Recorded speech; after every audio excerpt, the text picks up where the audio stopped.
Soal macet di Mardika Ambon, sopir angkot sebut ini karena lemahnya fungsi kontrol dari pemerintah. Kemacetan kerap terjadi di Jalan Pantai Mardika sebagai salah satu jalan nasional dan jalur alternatif pintu keluar kota Ambon. Salah seorang sopir angkot, Ishak Pelamonia, menilai hal itu terjadi lantaran lemahnya fungsi kontrol pemerintah terhadap para pedagang yang berjualan di badan jalan. Pelamonia menilai jika pemerintah tegas maka pedagang juga tertib. Ia mengatakan akibat dari lembeknya pengawasan pemerintah sehingga kemacetan kerap terjadi, terutama saat jam sibuk di pagi dan sore hari. Misalnya saat pagi terjadi kepadatan kendaraan, macet tak terhindarkan dari depan Terminal Mardika hingga ke kawasan Batu Merah, Ongkolyong. Namun yang terjadi pemerintah seakan membiarkan para pedagang bebas berjualan di badan jalan nasional. Tak hanya pengemudi yang resah, pedagang pun mengeluh lantaran banyaknya waktu terbuang karena kemacetan. Terpisah dari itu, Tribunars kepada Dinas Perindustrian dan Perdagangan atau Disperindak Provinsi Maluku Yahya Kota mengaku pemerintah membutuhkan dukungan dari aparat untuk mengatur pedagang yang masih bandel. Pasalnya jalan tempat pedagang berjualan berstatus jalan nasional yang dilarang adanya aktivitas hingga menghambat arus transportasi. Jika pedagang tak lagi berjualan di badan jalan, otomatis kemacetan bisa teratasi. Selain itu, dirinya meminta kerjasama baik dari masyarakat agar berbelanja di dalam gedung baru Pasar Mardika. Terkhusus para aparatur sipil negara atau ASN agar menjadi contoh dan teladan bagi masyarakat.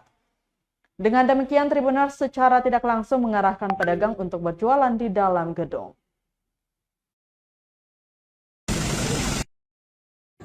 Harapan kami pengemudi angkot adalah fungsi kontrol daripada pemerintah. Jangan pemerintah buat pasar, saya kasih masuk dorang, suka kasih masuk tapi boleh keluar.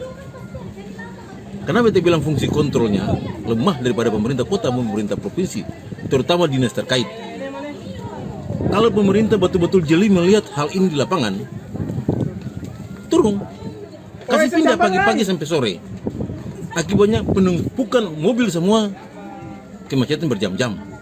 Ada dari pagi, apalagi hari Senin, katong macet dari pagi hari jam 8 sampai di Ongkolyong jam 11. Mau salahkan siapa? Katong bisa salahkan pedagang, dorang juga cari makan. Katong pengemudi juga cari makan. Yang butuh kami pengemudi mengharapkan dari pemerintah kota maupun provinsi adalah fungsi kontrol di lapangan. Kalau pemerintah turun kasih pindah dorang ke pinggir, jangan ada masalah, katong saya rasa pengemudi. Tapi nyatanya apa?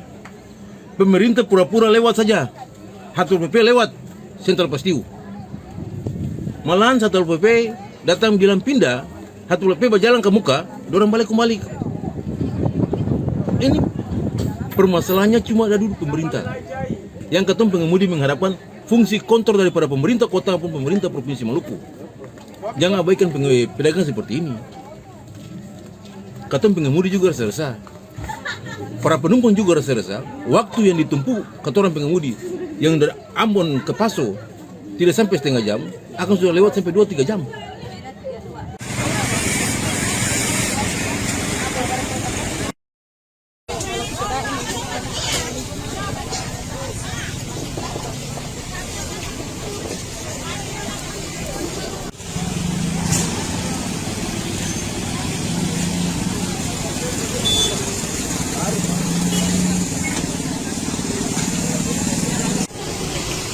Download Tribun X sekarang, menghadirkan lokal menjadi Indonesia.